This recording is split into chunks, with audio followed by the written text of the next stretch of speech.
Hey guys, welcome to my Samoan language instruction chapter 5 review. The first thing we're going over today is the notion before. So I can translate before as a'olei and ailei. In most cases they're interchangeable and they're equivalent. I'd say one of the main things that you need to remember about before is whichever part of the sentence before is in, that part of the sentence does not need a tense marker. And the reason why that is let's say, for example, I wanted to say before I go to the store. So I would say something like, I'll let you, and I'm not going to translate the rest. But before I go to the store, comma. And why do I need a comma there instead of a period? The reason why I need a comma there is because before I go to the store is not a complete thought. So this is what's considered a dependent clause. A dependent clause looks a lot like a sentence, but it can't function as a sentence because it's not a complete thought, so I can't put a period at the end of it. So I'm going to have a comma there, and to complete my thought, I need to add to this clause. And so what I'm going to do, in most cases, I'm going to add what's called an independent clause. And what do I mean by independent clause? Well, independent clause is something that can function on its own. It is a complete thought, and I could put a period at the end of it if I wanted to. So in our example sentence here, let's go with, before I go to the store, I need to visit Uncle Mark. And the reason why I need to visit Uncle Mark is an independent clause is because I could say I need to visit Uncle Mark, period, and that would be the end of that sentence. But I can't say before I go to the store, period. You just can't. It's not a complete thought. And so that is what's considered a dependent clause. So these before statements are going to have what's called a dependent clause, and that's going to contain the before in that part of the sentence. Okay? The dependent clause is going to have a before in before statements. And the other thing is, in this part of the sentence does not need a tense marker. Okay? So wherever my dependent clause is, it doesn't need a tense marker. Okay? And so let's say I want to finish this this sentence. I would say I would put my tense marker here, and I would complete my sentence. So, for example, this would be, before I go to the store, I need to visit Uncle Mark. Okay? So, before statements have a dependent clause and an independent clause. So that's one thing to remember, and the dependent clause is going to have the before in that part of the sentence. Okay? So, and again, if I wanted to, I could switch it around. I could say, I need to visit Uncle Mark, comma, and then you'd have the a'olei or the ailei, whichever. I need to go to before I go to the store.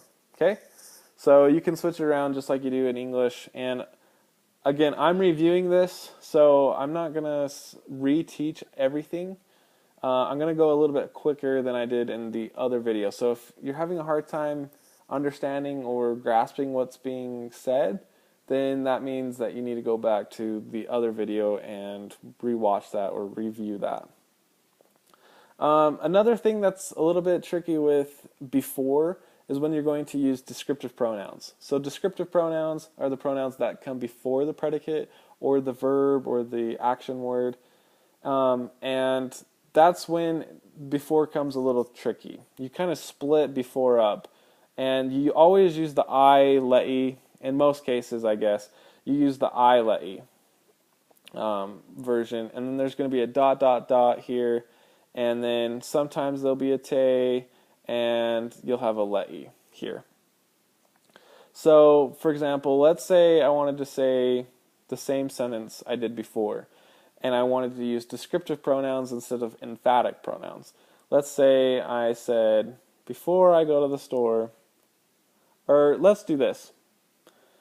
Before I go to the store, so you'll have your I there, and then you'll have your descriptive pronoun here, and then you'll have your te le'i here.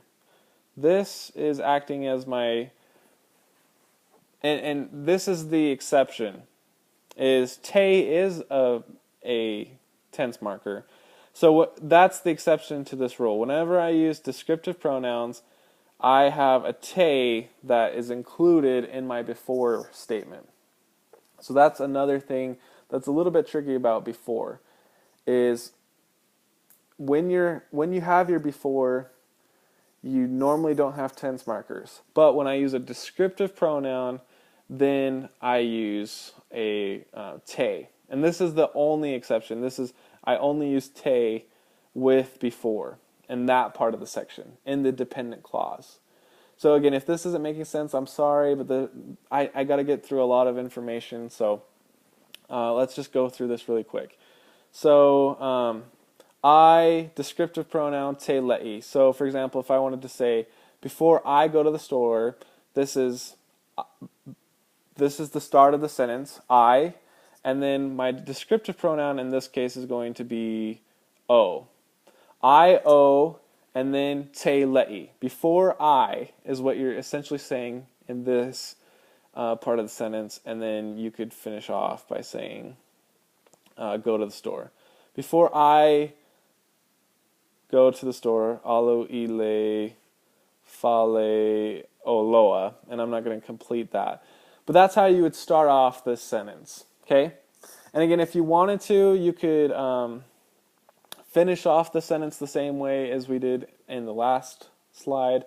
You could say, I need to visit Uncle Mark, and you should be able to translate that on your own. Or you could say it the other way, I need to visit Uncle Mark, comma, and then you would do the same thing as we did before. We just do this, I, and then we do a descriptive pronoun.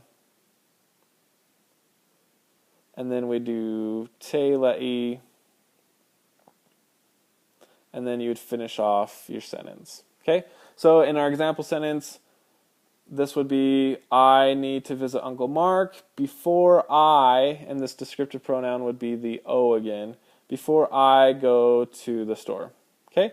So hopefully that was a good refresher, and now we're going to move on to after. So after, you can translate this as two ways, ina, ua, uma, or uma. Okay, and again, this is just when in the past, and this is when in the future. So when done is what you're basically saying in after. So again, this is the past version of after, and this is the future version of after. One thing that you need to remember is uma is an auxiliary verb. And if you don't remember what auxiliary verb is, then you can go back to chapter 2 and review auxiliary verbs. But one thing about auxiliary verbs is they always have an ona come right after them. So let's just say I'm doing the future when. There's a lot of times where I will do an ona in between the uma, the predicate verb, and the predicate. So uma, ona, lalanga, lefala. And what does that mean? So this is after the mat is woven. So this is the mat, and this is woven. So woven the mat. After woven the mat. So again, you can combine. So again, you're going to have your when and then your uma. So when done, and then you'll have an ona. And this isn't always the case. Just sometimes you can do an ona, and then you'll have a dependent clause come right after this. So woven the mat, like lalanga lefala, that is another dependent clause. I can't just say wove the mat. You could say you need to. You could say weave the mat on its own, but you can't say wove the mat. Like that is an incomplete thought. So again, so if I wanted to, I could say up here, I could say when done, and then ona, and then a dependent clause. this is just one way of doing that. Again, because of time, I'm going to skip through this pretty quickly. But I guess to say it a little bit more clearly is if you want to do like one of the winds, so could be a or ina ua, and then you'll have your uma. If you wanted to put a verb after this, I guess this is a little bit more clear way of saying it. If you want a verb to come after one of the winds, you're usually going to see an ona right before the verb. Okay? And again, this is one of those things where you're going to have a lot of dependent clauses with after statements. So after I go to the ballpark, that's not a complete sentence. After I go to the ballpark, comma, I want to grab a burger. Okay? So something like that. Again, after functions a lot like before in the sense that wherever the when is, you're going to have a dependent clause, and then you're going to follow it with a independent clause, or vice versa. You could say, I need to grab a ball or a burger after we get to the park, or something like that. Okay? So, again, because of time, I'm trying to keep this somewhat short. The next thing that we're going to go over is commands.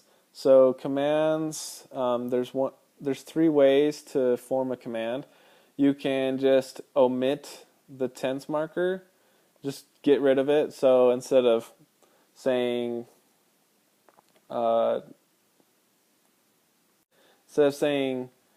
like John, say the prayer, that's the same when you're commanding John to say the prayer in English, sounds the exact same as if you're asking him, sorry, that was an incorrect statement. Let me clarify that. So if I wanted to say a command, all I do is omit the tense marker. So instead of saying like sa, faya, Ioane, le tatalo, like something like that, like John said the prayer, you could get rid of this. Faya Ioane le tatalo, but if you're talking to Joan, like it's obvious that you're talking to John, faya le tatalo, or in this case it wouldn't be perfective, so you just say faya le tatalo. You're omitting the tense marker, and in a lot of cases you can also omit the object or the subject. So whoever you're speaking to, whoever you're commanding, you don't have to say, hey, Mark, say the prayer, or John, say the prayer. You can just omit, hey, say the prayer. It's obvious if you are making eye contact with them. Sorry, that was a little bit longer than it should have been. Another way that you can say a command is it's a little bit more soft-spoken, I guess. You can say sei, like will you is almost a way of saying this, I guess. So if you said sei fai le tatalo, it's almost kind of like saying, will you say the prayer? Sei fai le tatalo. It's just a little bit more soft-spoken. And if you said, yeah, this is a capital I right here. It's an upside-down T. Yeah, that's more of an insistent marker. You're almost like saying, yeah, you need to say the prayer, or you need to do whatever I'm telling you. You're not really being rude in most cases. It's just like you're being a little bit more forceful, I guess. So that's commands. Kind of building off the ia imperative marker. There's another thing, again, the capital I, ina, ia. And you can translate this as so as to, in order to, lots of different things, so that. This is building off the ia in the fact that you want something to be accomplished, or there's some purpose that's needed. Okay, so as to, in order to, so that, those are all very common ways of saying or translating ina ia. And again, there's others. The negative way of doing this is you say ina ne'i, and this is like so as not to, or in order not to, or lest, or in case. This is another one that's important. In case. So when you see ina ne'i, it can mean these and more. Okay. Another thing to remember is that, I guess let's just move on. The way that you say but, I guess this should be read. But is I. However is I pei itai. Or you can say pei tai ane. And or you can just say pei tai. So that's how you say however. So this is but, this is however, and those are pretty. Those are used very similar to English. Then we have then. This one's a little bit more tricky. You're gonna have like some kind of expression where it's ona ... and then a leia. So again, in then statements, you're gonna have something like a dependent clause. You're going to have something like his mother came, so you're going to have a dependent clause first, and then you'll have a comma, and then you'll have the then come next. You'll have then come next. And the way that you say then in Samoan is you start with ona, and then you have the dots that I'm putting here, and the dots are going to have the predicate. So my verb or my predicate of some sort. So my predicate phrase, and then you'll have leia come right after that, and then you'll finish off your sentence. So again, the main thing to remember, that's a lot. Just remember that then functions almost the same way it does in English. Just remember that you'll start with an ona, and then you'll have a predicate, and then you'll have the leia come right after the predicate. So again, remember the predicate is something like a verb, or adjectives. There's lots of different ways to predicate things, or there's a lot of different versions of predicate phrases in Samoan, and I have a predication video if you're struggling on that. Okay, moving on. One thing that I need to kind of clarify, I guess, is if you're using a descriptive pronoun. So again, descriptive pronouns kind of take in a lot of different exceptions to rules. So if I wanted to, again, I said I put my predicate phrase right here, so I'm just going to say PP, and then I put a leia. That's true in all cases, but there is an exception, and we love those exceptions in Samoan, in all languages, I guess. So you'll have your predicate phrase, and then if you want to, you could put in a descriptive pronoun right after, and then your leia. So, for example, then he went to the store. You would say ona, and then went he, or he went. So I guess I need to redo this. This is what I just wrote down. That's false. You'll have your descriptive pronoun, and I'm just going to write DPN. And then you'll have your predicate phrase or predicate, and then you'll have your leia. So if I want to say, then he went to the store, you would start out with ona. Then you would say he, ia, or na, and then prepositional phrase. So went, so na, alo, leia.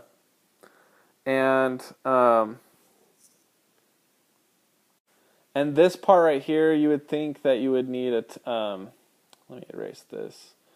And this part right here, this phrase, if I said, then he went to the store, you would almost think like you'd need a tense marker, but no tense marker is needed in this kind of phrase with the ona ... leia. There's no tense marker needed. So ona, na, alu lea. Like that is like then he went is what you're saying right there. And then the last thing I want to say about when is, I mean, this is kind of nitpicky, but if an object follows a transitive verb, so again, transitive verbs are what? They transfer the action to the object. Okay, so the batter hit the ball. That is a transitive verb because the ball is receiving the action is being transferred. So if I have a transitive verb and an object follows that, so just, I guess an easier way of remembering that is that if an object follows the verb and the object is receiving action, then you have to separate the verb and the object with an O. So if I wanted to say, then I turned on the light. So then I turned on the light, I would say something like ona o ki loa, or sorry, ki lea o le moli. So this is my ona ... lea statement right here. This is my descriptive pronoun that is the exception that's coming in between the ona and the lea. This is the predicate, it's the verb, and that's my ona ...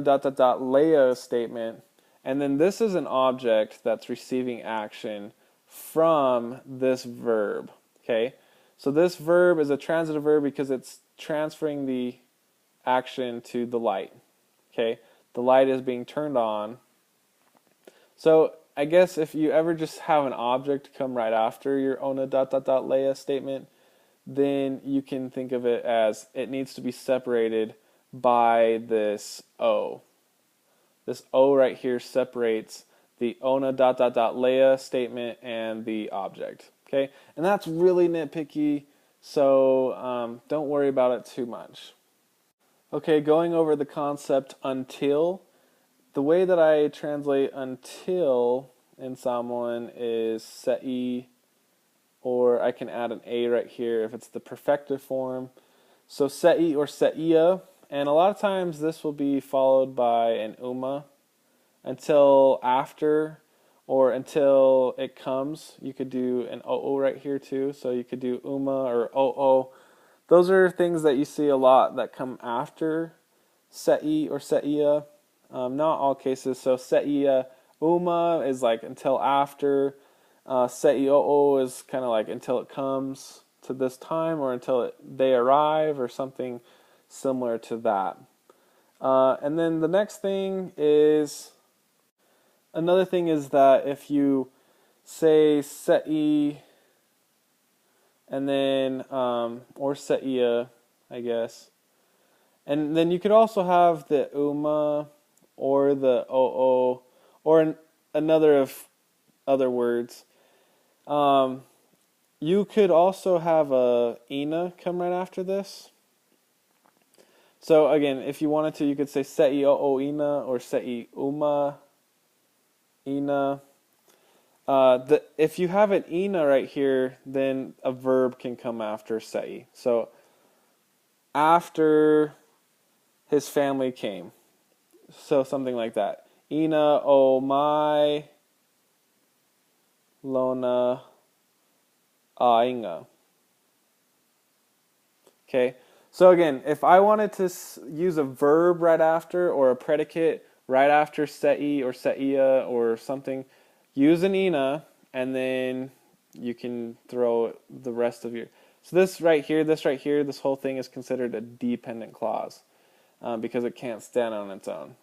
So again, this ina kind of helps you add on to your... to form a predicate in this dependent clause, I guess. Lastly, about se'i is if I wanted to... Se'i could also be considered like wait until. So if you said wait until after, or wait until comes the boy, or something like that. Or se'i, wait until And again, I need to do a clock talk. Ta leono. Wait until 6. Those are different versions or different ways you can say just wait. This is kind of in this case you're using it as a command. You're using it as a command and you're saying wait. So that's one thing that you need to watch out for. Moving on to since. Since the way that you translate this is talu. And many times you can write an I after this.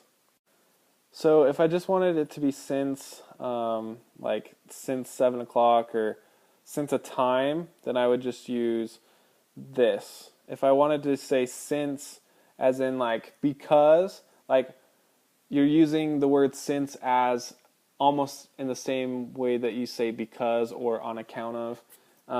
Like, for example, like if someone said, why do we have to go to this movie? And then someone said, since I paid, or something like that. You're using the word since as in the same way you would use it in because. That's when you say I. So this right here is almost like because. Okay? So hopefully that makes sense. Other ways that you can use since is you could use... let's say you wanted to throw on a verb right after this. Again, you're going to use an ona. It's not the ina, but it's an ona this time. So, for example, if you wanted to use a dependent clause or let's just some kind of action word after since. For example, if you wanted to say since you left, talu ona ete alu ese. So, like, let's say this is a dependent clause. This ona is just helping you add on to make this a dependent clause possible. So, if, for example, if I wanted to say since and then a verb or a predicate of some sort, you're going to use an ona. Okay? So, just know that ona comes after talu a lot, especially if you use a verb right after it. For time expressions, you're going to use the talu mai. You'll use mai at the end of talu. So like since yesterday or since 7 o'clock, this is when you're going to use talu mai. So remember that. Kind of switching directions here. If you wanted to say unless, that's se'i longa. And if you wanted to say except, that's vangana. And vangana can also mean unless too. So vangana can also mean unless. Moving on, if I wanted to say although is translated as ui, or even though, or though. This is translated as ui. And in most cases, ui is preceded by the tense marker a we, and sometimes you'll see an ina right here, or sometimes you'll see a lava. The lava is just for emphasis, as always. If you wanted to do ina, a we ina, this is kind of tricky. Like, so although the test was hard, so in that case it's a past tense, you would follow it with sa. A we ina sa fangata le suenga. So that's one way. So what I'm trying to get at is if you're saying although or even though in a tense other than the future, right here is going to come a tense marker. Okay? In most cases. Not all cases, but in most cases.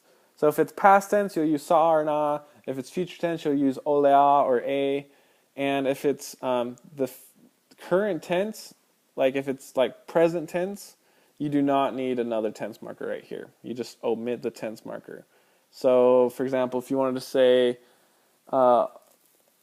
although my family likes me, something like that, ewi ina fia fia, you don't need to say o lo right here. You don't need to do that. Okay? And the way that I think of that is I just say that the a right here, it fulfills the present tense, I guess. So that's something to kind of keep in mind.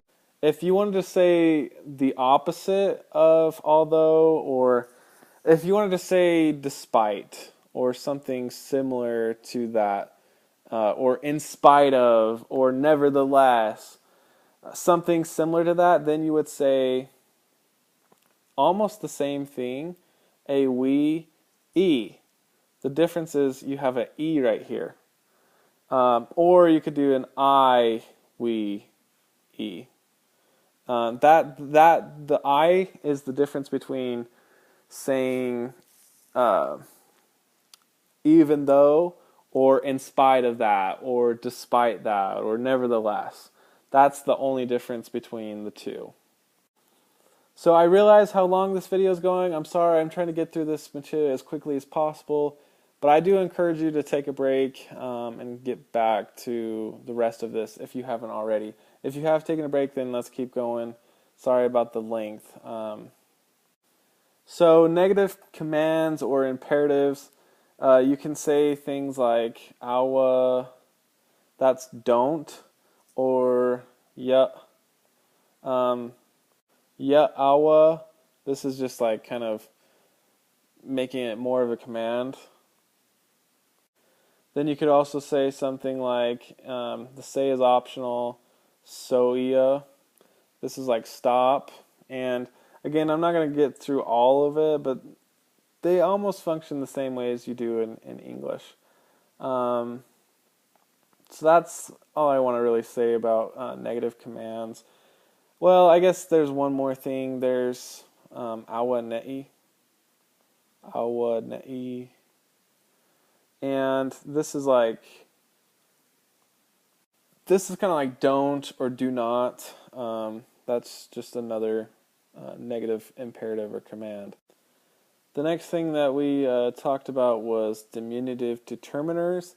So si and ni, nai, or just nai. This was for singular, and this was for plural. Again, these are kind of like the determiners that we talked about before, but they're not just, they're not specific or not specific or definite and indefinite. They're diminutive, and what that means is they convey sympathy or affection or a small measure or amount of something.